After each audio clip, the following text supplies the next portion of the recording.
Praise the lord. ఈరోజు దేవుని వాగ్దానం కీర్తనల గ్రంథము 36వ అధ్యాయము 8వ వచనము.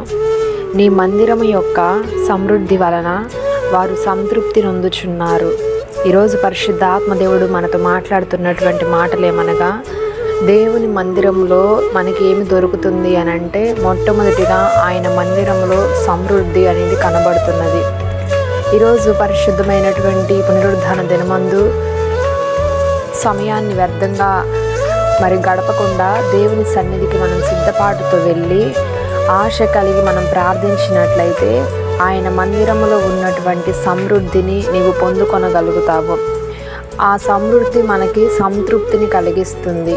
ఈరోజు నీ జీవితంలో నెమ్మది లేదని, నీ జీవితంలో నీకు కావలసిన సమాధానం కొరకు ఎంత ప్రయాసపడి ఎన్ని మార్గాలలో నువ్వు దాని కొరకు వెతికినా సమస్తము కూడా వ్యర్థమే.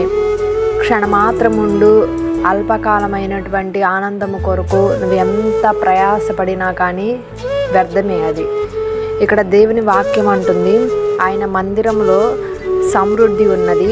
అది మనకి ఏ విధముగా దొరుకుతుంది అని అంటే, సంతృప్తిగా, దానిలో కొదువ లేకుండా దేవుడు మనకి సమృద్ధిగా సమస్తము ఇవ్వాలని ఆశపడుతున్నాడు.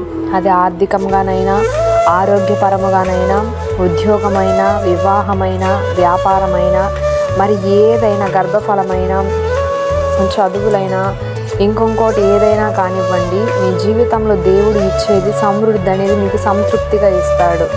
కాబట్టి కొంచెం కొంచెం ఇచ్చే దేవుడు కాదు మన దేవుడు. ఏదైనా సమృద్ధిగా ఇచ్చి ఆశీర్వదించే దేవుడు.